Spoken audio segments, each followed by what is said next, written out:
करने को हम अपने मन से कुछ भी नहीं कर सकते।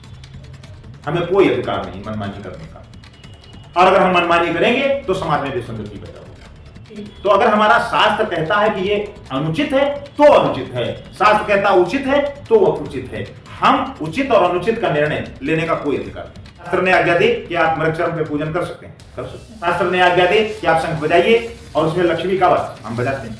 ये धर्म के आधार पर जो देश सर्वे भवन्तु सुखिनः सर्वे सन्तु निरामया सर्वे भद्राणि पश्यन्तु मा कश्चित् दुःखभाग् भवेत्, वो व्यक्ति किसी के बलि प्रदान का समर्थन कैसे कर सकता है?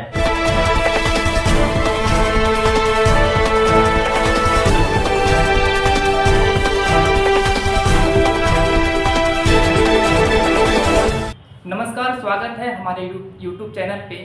आज हम बात करेंगे नवरात्रि में दी जाने वाली बलि पे, कि नवरात्रि में पशु बलि क्यों दिया जाता है, इस पे हम चर्चा करेंगे। आज हमारे साथ बात करने के लिए वेद प्रकाश शास्त्री हैं, जो लगातार आप लोगों के बीच में नए नए वीडियो को लेकर, नई नई जानकारी को लेकर आपके बीच में आ रहे हैं। तो आज इनसे बात करेंगे कि नवरात्रि में पशु बलि क्यों दिया जाता है। सबसे पहले सर आपका स्वागत है। धन्यवाद। देखिए, ये जो पशु बलि का मामला है,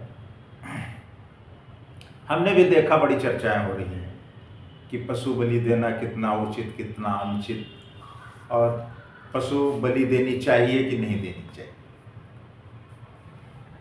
दिक्कत नीरज जी ये है कि पहले हमारे यहाँ सब शास्त्र तय करते थे, वेद तय करता था, वेदांत तय करता था कि क्या करना है क्या नहीं करना है।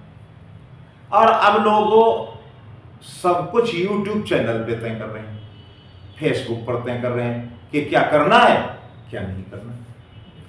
तो ये कोई घर की खेती थोड़े, जो मर्जी है वो करने लगो। आप देखिए कि हमारे यहां ऋषियों ने,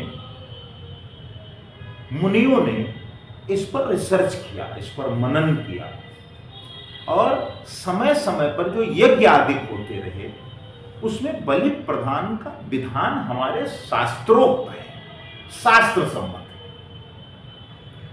तो बलि प्रदान कब देना है, कहां देना है, कैसे करना है, इसका भी निर्धारण है। आप यूं देख लीजिए कि मृत शरीर का मांस, मज्जा, हड्डी सब अपवित्र हो जाता है। अगर 100 को लोग छू लेते हैं या उसकी हड्डी छू लेते हैं तो फिर हाथ धुलते हैं, लेकिन शंख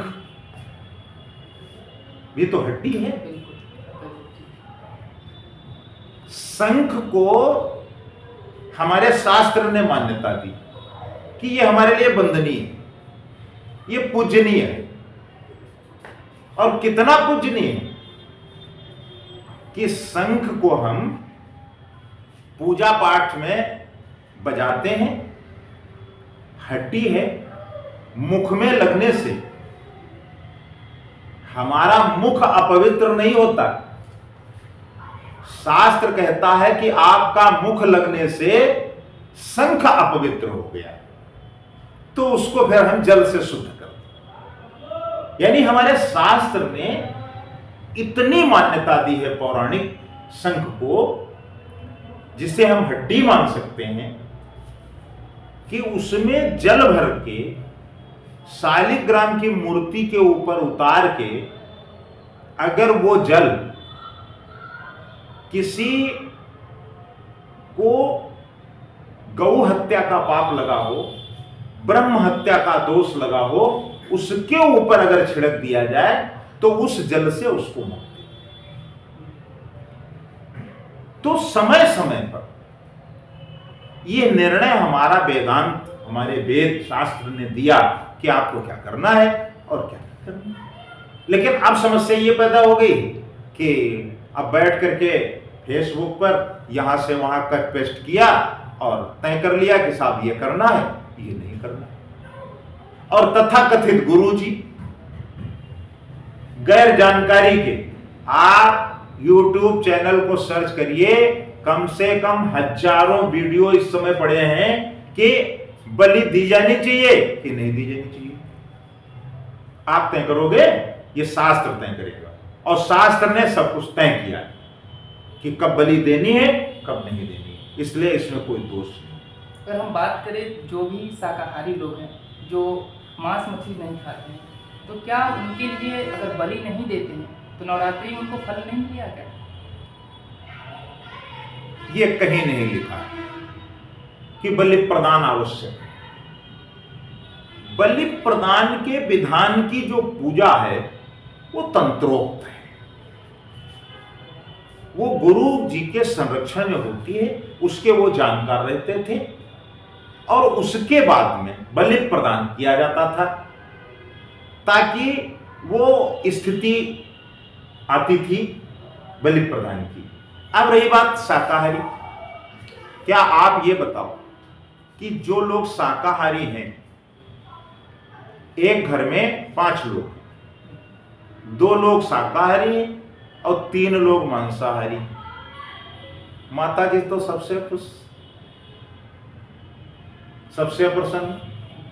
शाकाहारी और मांसाहारी में विरोध क्या है? विरोध यह है कि मांसाहार जो है वो तमोगुणी है, इसलिए हमारे यहां मांसाहार को धर्म सम्मत मान्यता नहीं मिली।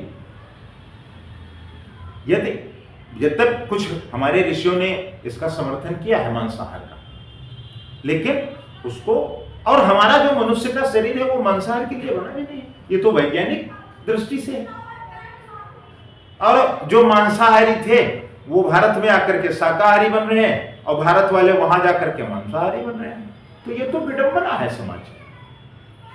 ये धर्म के आधार पर जो देश सर्वे भवन्तु सुखिनः सर्वे सन्तु निरामया सर्वे भद्राणि पश्यन्तु मा कश्चित् दुःखभाग् भवेत्, वो व्यक्ति किसी के बलि प्रदान का समर्थन कैसे कर सकता है, उसका भी तो एक कारण होगा, तभी तो इस बात को कहा जा रहा है कि बलि प्रदान दिया जा सकता है। हमारे यहां तो यह सबकी पूजा की जाती है, सर्वे भवन्तु सुखिनः, सभी सुखी हो।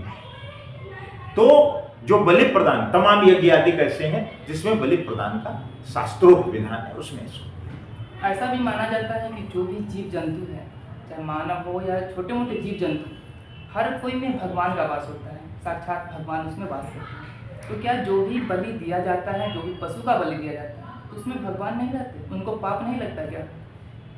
देखिए, ऐसा है कि भगवान सब में रहते हैं। अब आप वस्तु के स्थान परिवर्तन को समझ लें, वस्तु का स्थान परिवर्तन, जीव वही है। जैसे मृगचर्म शुद्ध है, संत मुनि ऋषि उस पर बैठ करके पूजन करते हैं, ध्यान करते हैं, योग करते हैं, तप करते हैं। और आपने देखा है राम ने भी हिरण का वध किया, क्यों? क्षत्रिय धर्म का पालन है, राजा है, उनको शिकार करने का अधिकार है। क्या उनमें वो परमपिता परमात्मा थे, उनको इस बात का ज्ञान नहीं था कि ये उचित है या अनुचित है? उचित है। क्यों उचित है? व्यवस्था के साथ उसका परिमार्जन होता है। तो आप देखिए, भैंस के चमड़े पर बैठ करके तो कोई साधना नहीं की गई, मृगचर्म पर साधना की गई, उसको हमारे शास्त्रों ने मान्यता दी और उसको मान्यता नहीं दी। तो अगर हमारा शास्त्र कहता है कि ये अनुचित है तो अनुचित है, शास्त्र कहता उचित है तो वो उचित है, हम उचित और अनुचित का निर्णय लेने का कोई अधिकार नहीं। शास्त्र सर्वोपरि, वेदांत सर्वोपरि। अगर हम बात करें तो ऐसे भी बहुत सारी चीज़ है जो निर्जीव है, जिसमें जीव की वास नहीं होता है, जीव जंतु उसमें वास नहीं करते हैं, तो क्या हम शाकाहारी चीज़ों का में बलि नहीं दे सकते हैं? देखिए, बलि शब्द अलग है, बलिदान शब्द अलग है। बलि भी एक दान में है, उसका जो दूसरा स्वरूप है। मनमानी करने का क्या मतलब कि हम ऐसा कर सकते कि नहीं कर सकते? बिल्कुल नहीं कर सकते अगर हमारा शास्त्र हमको आज्ञा नहीं देता तो। हमें कतई करने का अधिकार नहीं है अगर हमें शास्त्र आज्ञा नहीं देता, और अगर शास्त्र हमको आज्ञा देता है तो मुझे पूर्ण अधिकार है उसको करने का। मनमानी करने का क्या मतलब कि हम ऐसा कर सकते कि नहीं कर सकते? बिल्कुल नहीं कर सकते अगर हमारा शास्त्र हमको आज्ञा नहीं देता तो। हमें कतई करने का अधिकार नहीं है अगर हमें शास्त्र आज्ञा नहीं देता, और अगर शास्त्र हमको आज्ञा देता है तो मुझे पूर्ण अधिकार है उसको करने का। उसमें कोई दोष नहीं, उसमें कोई दोष नहीं है जिसकी आज्ञा हमको शास्त्र देता है। शास्त्र ने आज्ञा दी कि आप मृगचर्म पे पूजन कर सकते हैं, कर सकते हैं। शास्त्र ने आज्ञा दी कि आप शंख बजाइए और उसमें लक्ष्मी का वास, हम बजाते हैं, हमें कोई दोष नहीं। तो शास्त्र की सहमति और उसके आदेश पर किए गए किसी भी कार्य पर कोई दोष नहीं है। जो लोग ये कह रहे हैं उनको शास्त्र का ज्ञान है। बहुत बहुत धन्यवाद।